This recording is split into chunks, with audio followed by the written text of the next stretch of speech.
Hello, Marjorie, and thank you for coming to join me on Beyond Belief today. How are things in Sedona today?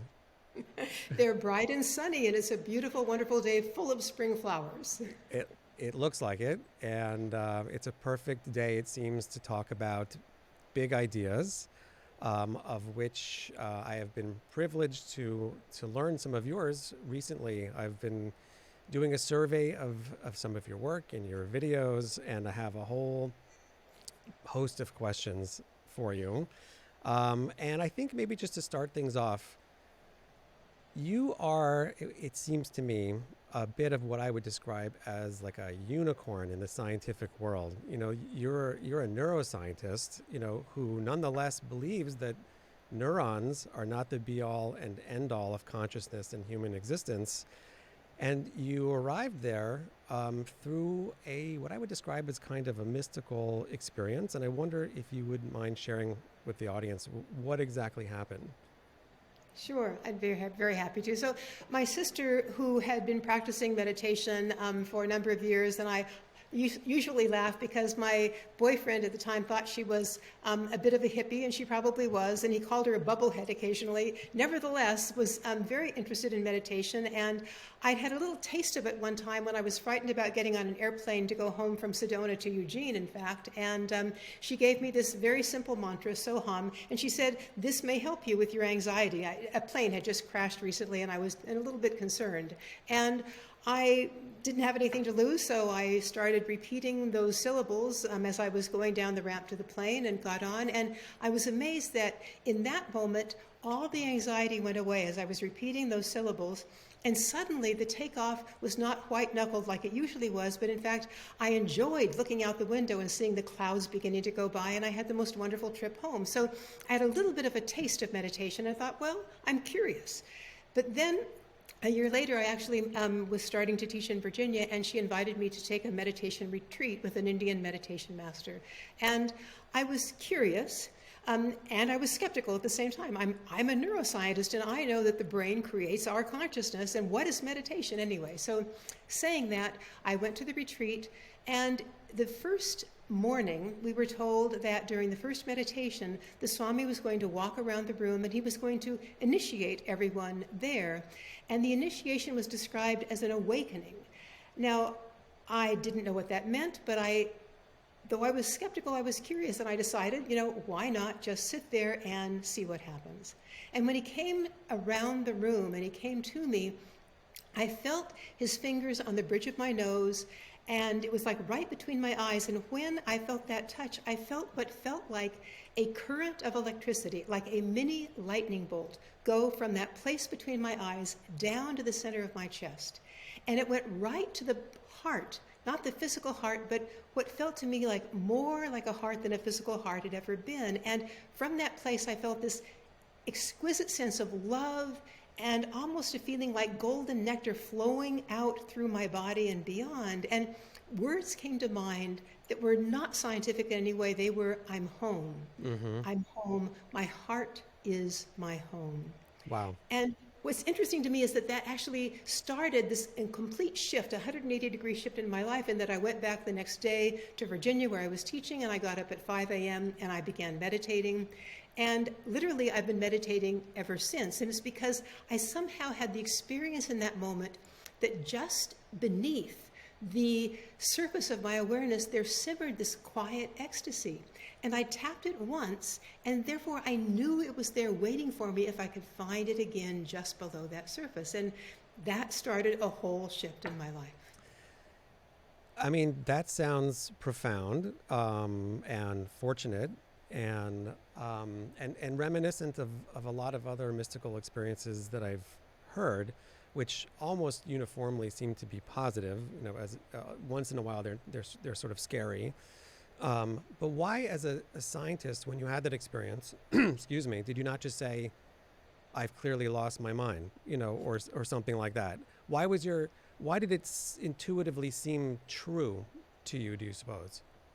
I think part of it is that the experience is so strong and so different than anything you've experienced before And I should say, so I was born with a very strong rational mind and intellect, and I was always in my intellect and in my thoughts, and that worked very well as a neuroscientist. But I realized that I'd never really touched a deeper level of my being. And so when I did in that moment, there was this shock of recognition that that was possible for a human being to actually experience. And it was so much more than my intellect had ever given me. There was a sweet feeling of like, wow, that's what I can get in touch with if I really do the effort to quiet my mind a little bit, as I did in that moment.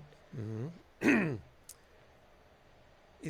This is Kundalini energy that you are describing, right? That's the thing that shot down to the center of your chest and through your head.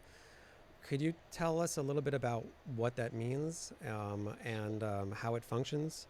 Sure. And I mean, obviously, the term Kundalini comes from India, and all the different traditions of the world really have their own name for that sort of an energy that seems to happen with these spiritual awakenings. So I think you find that in Japan it's called the Ki, in China the Chi. I think, for example, in Judaism it's called the Shekinah, something of that sort.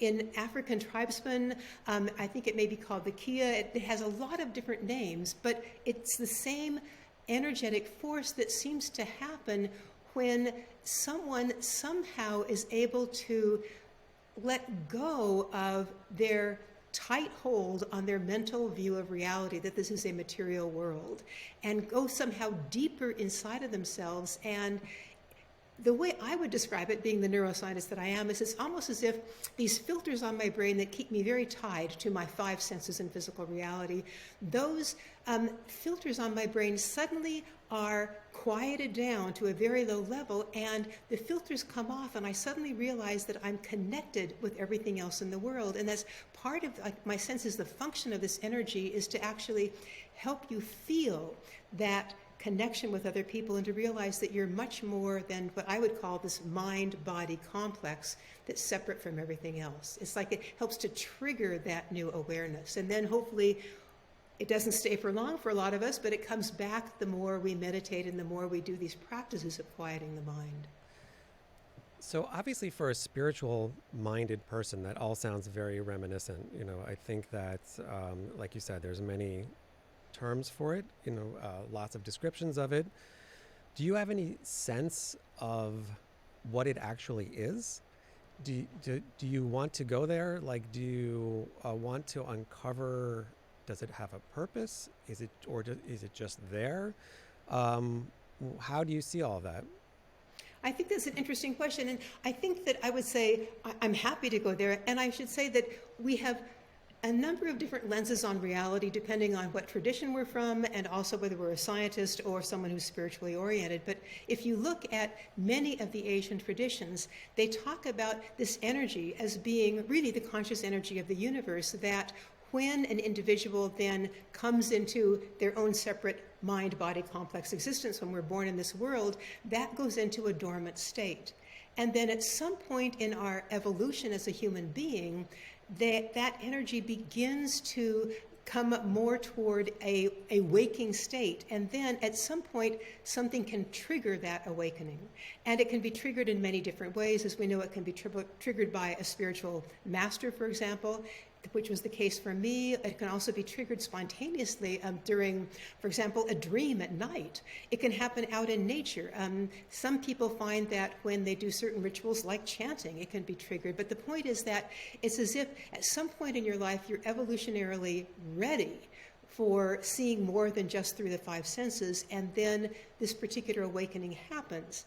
And I want to say something else that I find intriguing, because in most of the spiritual traditions of Asia, and probably the West as well, Christianity, the Abrahamic traditions, they talk about masters almost having they would say an ability to transmit this energy, either through a look, a touch, a word, and sometimes actually through written word. And so if someone reads a very high scriptural text from a tradition, that text may actually allow this transmission or this awakening to occur.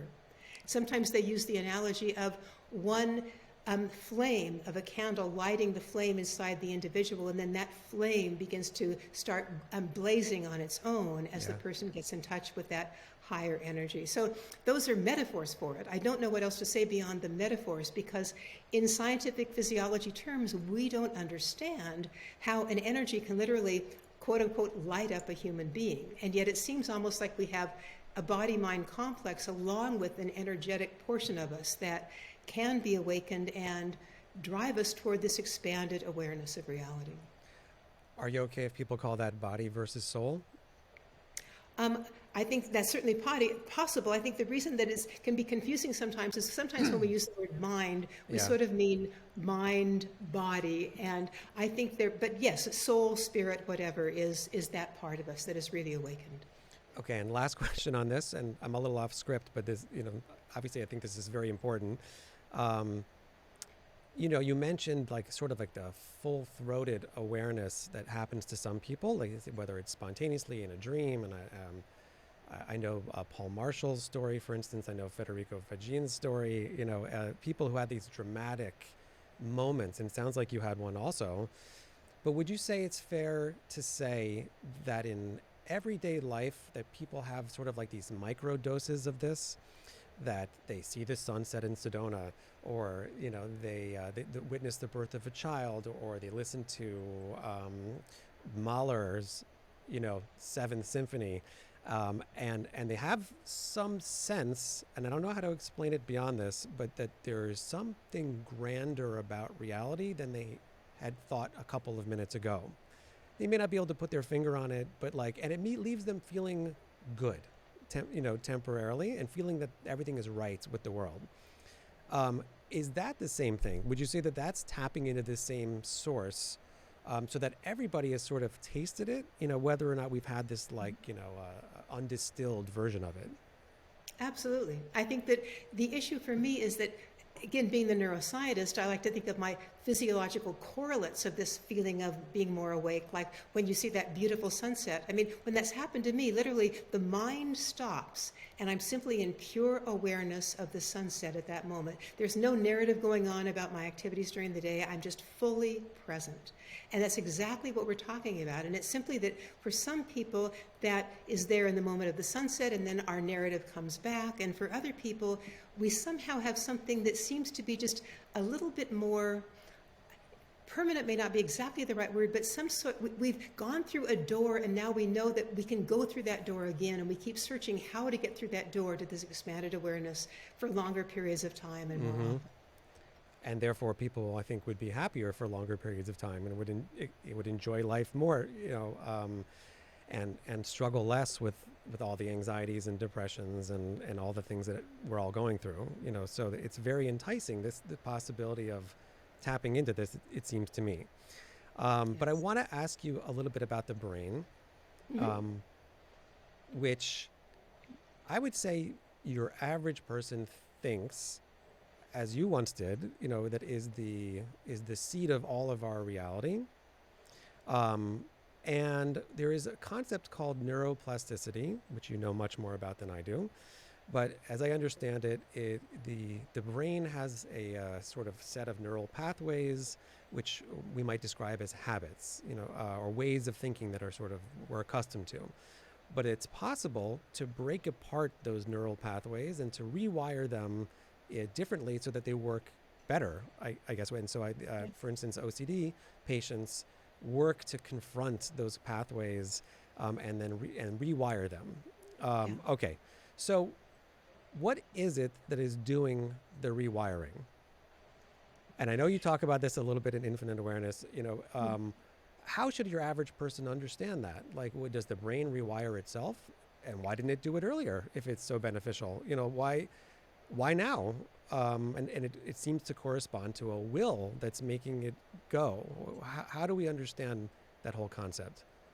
And I think that's a great question. And in some ways, of course, it's the $64,000 question, because the neuroscientists, of course, that come from a material view say, well, it is simply a stimulus response effect where something in the environment makes a stimulus to you that shows you that you could have more pleasure if you did something else. For example, if you meditated or spent more time in nature. And that's all it is. It's just your brain rewiring itself. But the point is that there are a lot of reasons why that probably isn't the case. And one of the ways that we are beginning to think more about that, and I think I mentioned Roger Sperry in my book, who Yeah. was a Nobel Prize winner, who said that though he was not a materialist, but he wasn't one that believed that consciousness was necessarily primary. He believed that as our brains and minds get more and more complex with the complexity of evolution of, for example, the human mind and brain, that we get to a point where he calls it emergent interactionism, which is that at a certain point our ideas can begin to affect our brain itself and our behavior, and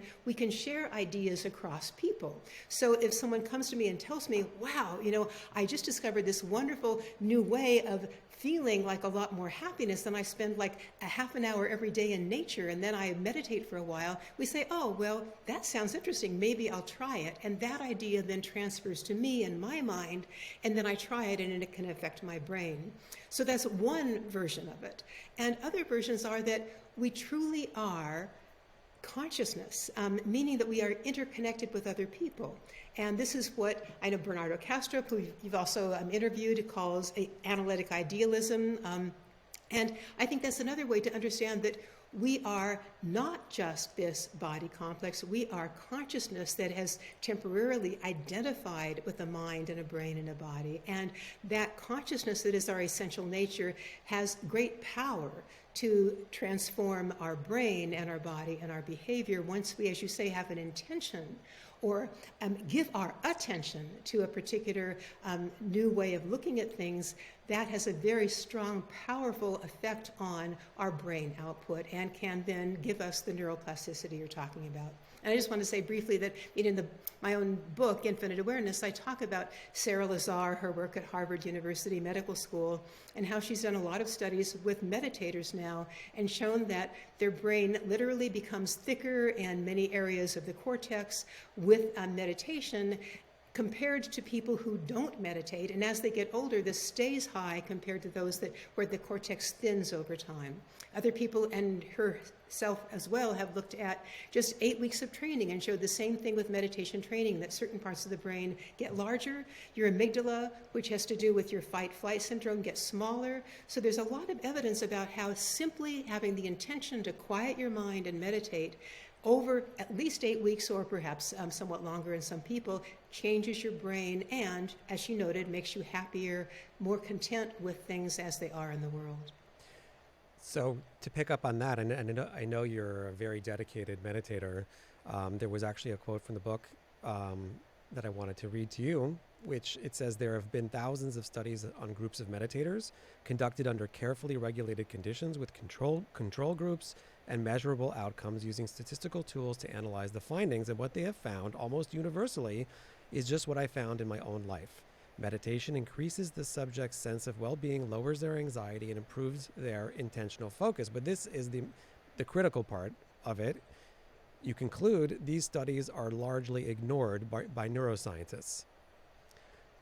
So why would that be? I mean, how could that be?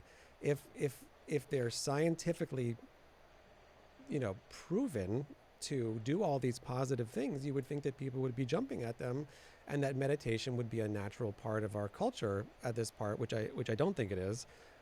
What's the resistance about? So first of all, I'll put back on my neuroscience materialist hat that I had on before I had these sorts of experiences. And at that time, I was not interested in meditation. I was interested in my five senses and the material world, and I only believed that the brain was important and that there wasn't anything more than the brain, so I wouldn't even look at journal articles related to meditation or near-death experiences or any of these other topics related to spirituality.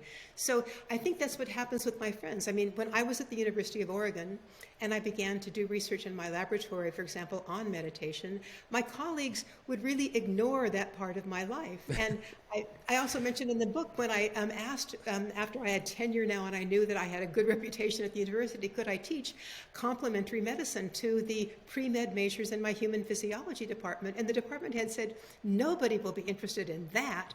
Complementary medicine, things like energy medicine and meditation and things of that sort. And he originally said, you'll have to teach that to the non-major freshmen, because maybe they would be interested. But when I made a deal with him that we would try it once, I found that that the human physiology juniors and seniors pre-med wanted to take the course, and it was filled to overflowing in a few days after it went online. And then registration ended up having like about an extra like 20 people that wanted to get into it that couldn't. And so, in fact, that course stayed the rest of my career. I taught at the university, and the students loved it. So there's this very interesting paradox. The university professors say, nobody really cares about this. This is not real science. And the students are curious. And as I mentioned in Infinite Awareness, they're curious, but they are skeptical because they are pre-med majors. But gradually, as they look at the research, when they're forced to do it in a course and write a paper, do you believe that, for example, energy medicine works or it doesn't work? Show me the data from the literature. They then are transformed themselves. And I should say a number of them decided not to go to medical school, but to go, for example, to perhaps naturopathic school of medicine, or if they went to medical school, to add in acupuncture or something like that, because they saw there are multiple ways of treating illness and disease, and we need to look at this broader awareness. So in answer to your question, it's that frustration that when we are tied to a particular lens on reality, the materialist lens that I was brought up with in graduate school, et cetera, it is the only view we have. And I think the other answer to your question is there is a fear. And the fear is that if I embrace something like meditation as a possible aspect of reality, or, for example, near-death experiences and consciousness being actually fundamental, my colleagues will now say that I am no longer credible. And if I'm not tenured, I may not get tenure. And of course, I think you know as well as many that that happens all the time in universities. What people like myself say to young and new professors is always have a main line of research that is in the normal materialist realm, and then you can add your other research on top of it until you get tenure. And that's the only way you're assured of survival. And that's very sad to say in our modern academic environment. Yeah, it also seems not so scientific, frankly. And, you know, I have a decent amount of interactions with people. I have for many years, you know, online and in person, a lot of very skeptical people. And as Jeff Kripal from Rice University says, like jokingly, all truth must be depressing. You know, that it seems like anytime you try to show researched backed concepts, you know, and they say, show me peer-reviewed studies. And I say, okay, here are peer-reviewed studies. And they say, like, oh, those weren't done right. Like, there's always a reason why it's wrong and it's inadmissible, you know. And so there's another quote from the book, which is from one of the world's greatest physicists, Erwin Schrödinger, in which you say, and I'll just read all this is because I have a love-hate relationship with the scientific world. Like, it's so easy to have so much deep respect for the methodology and the achievements. And like, at the same time, it just seems like so remarkably close-minded, at least to these ideas. But he said, the scientific picture of the real world around me is very deficient. It gives a lot of factual information, but it could not tell us a word about red and blue, bitter and sweet, physical pain, physical delight. It knows nothing of beauty and ugly, good or bad, God and eternity. So in brief, we do not belong to this material world that science constructs for us. The scientific worldview contains of itself not a word about our own ultimate scope or destination. Okay, so given that you have someone of his caliber who is willing to say something like that, and many others seem to also, frankly, what's happening in the scientific culture? Why are they so confident in the physicalist model, and why is it so unshakable? I mean, besides the tenure and the pressure, is there any other reason? Yeah, I mean, again, I'll go back to when I was, 28, 29 years old and still embedded in my materialist lens. One of the reasons is I had never had a mystical experience in my life. All I knew was what came in through my five senses. And so when somebody told me about a mystical experience, I would sort of, as we often say, I would roll my eyes, sort of subtly as they were talking about it, and I would end up trying to change the subject because I had no interest. And I think that that's one of the key issues, I think, in our society right now is most of these scientists that are in powerful positions in academia, National Institutes of Health, other places like that, have not had any of these experiences. They were also raised with a lens that said the experiences are impossible. Mm-hmm. And I think the important point, too, is that even if they sometimes have them, and I think Gary Schwartz, who in fact has an essay in this book, Spiritual Awakenings, Scientists and Academics Describe Their Experiences, said that he had some of those experiences in the middle of the night, like you were talking about, and he said he was a young scientist. No, this is just an illusion, nothing at all. I can ignore it. I can go back to my science and my reality through my five senses. So I think that that's what many people do. In fact, just a quick anecdote, a woman who is an MD told me a story of a man who was an MD during World War II, and he was injured, and he had a near-death experience in the hospital after he was injured. And after it had happened, he said to himself, this was purely pathological, this was not real, and it couldn't possibly be real. And he then, the rest of his life, anytime a patient would say they had an experience like this, would tell them it was pathological, it was an illusion, it was not real, until he was about 80 years of age, and he was dying of cancer, and he was out fishing with a friend of his, and finally he told him the story about his near-death experience during the war, as if finally he was beginning to be curious and open that maybe that was absolutely real. So there is the thing, we are so caught in our dogma, and we haven't had the experience, and so we can't believe somebody else could have had it. They would be very offended at the word dogma applied to them. Yes. But it certainly seems that way sometimes. Not all. There's many very open thinkers of all stripes, but there's a big cadre of people who believe the dogma is all on one side and none of it on the other. But speaking of dogma and scientists, one more quote from Infinite Awareness. You write about Daniel Dennett, who is one of like the arch priests of the other side, let's call it. He's a very, very bright man, of course, but he says, referring to our brains, that they are nothing more than a cobbled together collection of specialized circuits which conspire to produce a more or less well-designed virtual machine. This software of the brain performs a sort of internal political miracle. It creates a virtual captain of the crew. So that's the classic materialist way of thinking of the brain and consciousness. But, and this is the thing that caught my eye, and I wasn't familiar with this quote before, but look at the words he uses to explain this. Well-designed, miracle. It's interesting to me that he reaches for terminology that he instinctively, I would think it would really oppose on its face. Do you suspect that deep down that everybody is perhaps more open-minded than they're willing to let on? Have more inroads been made in the world of idealism, of consciousness is fundamental, or do you think no?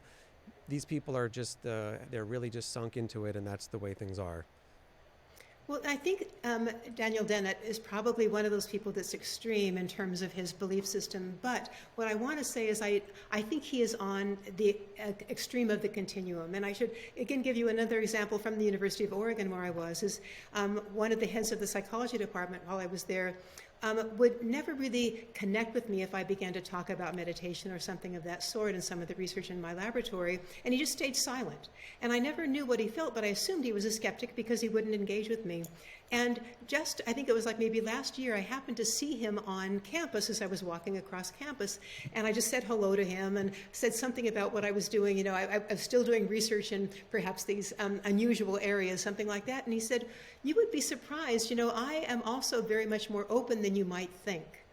And he would say that to me privately walking across campus. Hmm. And maybe he has actually also evolved in that understanding over the years. And I think that what I have discovered is that in quiet places like over a beer or something like that, scientists will share their experiences with you.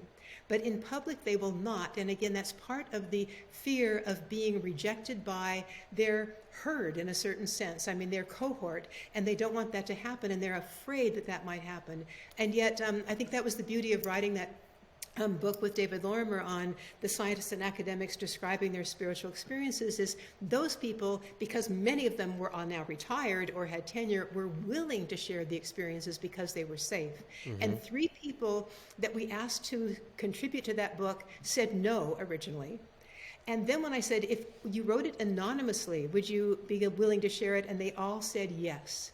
And so we have 3 anonymous essays by non-tenured faculty, which says something about this. I can tell it to you in the quiet of the home or over a beer, but I can't tell it to you in a public place.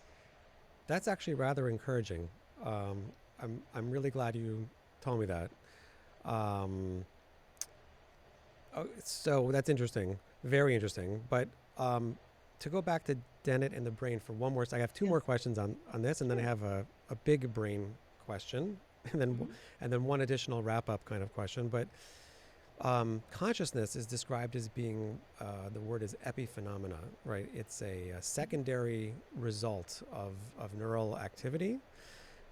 What does epiphenomena really mean? And isn't it an extraordinarily fortuitous sort of result? You know, if it's this random effect, I mean, how incredibly lucky that that's what it does, as opposed to doing something else. Does that also not strike one as odd? Absolutely, and I think that that's obviously been the argument that people like myself that believe consciousness is fundamental say. And of course, I mean, David Chalmers, as many of us know, coined that as the hard problem, that all these people that say consciousness is an epiphenomenon of the brain don't have any idea how the brain creates this epiphenomenon. It is sort of, again, some sort of a magic illusion, and they wave their hands to give some sort of reasoning why it might happen, but they have no idea. And of course, they talk about this promissory materialism, which is that someday we will figure out how the neurons create our consciousness, but we haven't yet, and we've been trying to figure it out for at least the last 50 or more years. So I think that that's the humor in some ways, that they can't expand their understanding to say maybe consciousness is fundamental. And so they have to keep coming up with reasons why the brain might be able to do it if we just give our researchers another 10 or 15 or 20 years. Which to me just seems like an act of faith. Uh, Exactly. That's the dogma that we're talking about. Exactly. That I think to me the key word right here is curiosity. I think skepticism is fine as long as it's a curiosity combined with skepticism where you want to look at the data and design new experiments to really test the data. And most of the people that I know that are these, what I would call really true skeptics that are dogmatic skeptics, won't even look at the data. And I think the example that has been given a number of times, and Stephen Schwartz, one of the researchers on the fundamental nature of consciousness, has said he's been asked to debate with one of these people that is absolutely a dogmatic scientist that believes only in materialism. And he said on the debate, when he says, well, I've written all of these articles to describe how consciousness is fundamental, and we have all of this proof of it, the person says, well, I've never read those articles because they can't be true. right. And they wouldn't even engage in Right. looking at the data. And there is the key problem, I think, is we need to have a curious engagement if we're going to move forward. Right. And thank God you're doing what you're doing and helping to expand consciousness, literally and figuratively, you know, in the scientific world and beyond. Um, but I have time for 2 more questions. I want to ask you another thing about the brain, you know, and I studied the brain in college and you know, biology in high school and whatever, but I think like most people didn't get very deep into it and don't really understand it. I think I know the brain is enormously complicated, but I started looking into the 3 major sections of the brain: the neocortex, the limbic, and the so-called reptilian. And here's what I'd like to ask you about it. When I consider that system as a whole, to me, I would say it's one very brilliantly constructed mechanism that has different functions. It does different things. But it seems that the view in the world at large is that we have something called an old or a reptilian brain, which is our primitive self, the one that's interested in survival and flight and fight and flight response and that kind of thing. Is there some specific reason to think that we have three brains that were just sort of cobbled together over time, over history, or can we look at it as I would prefer to, which is no, it's one brain with these different functions?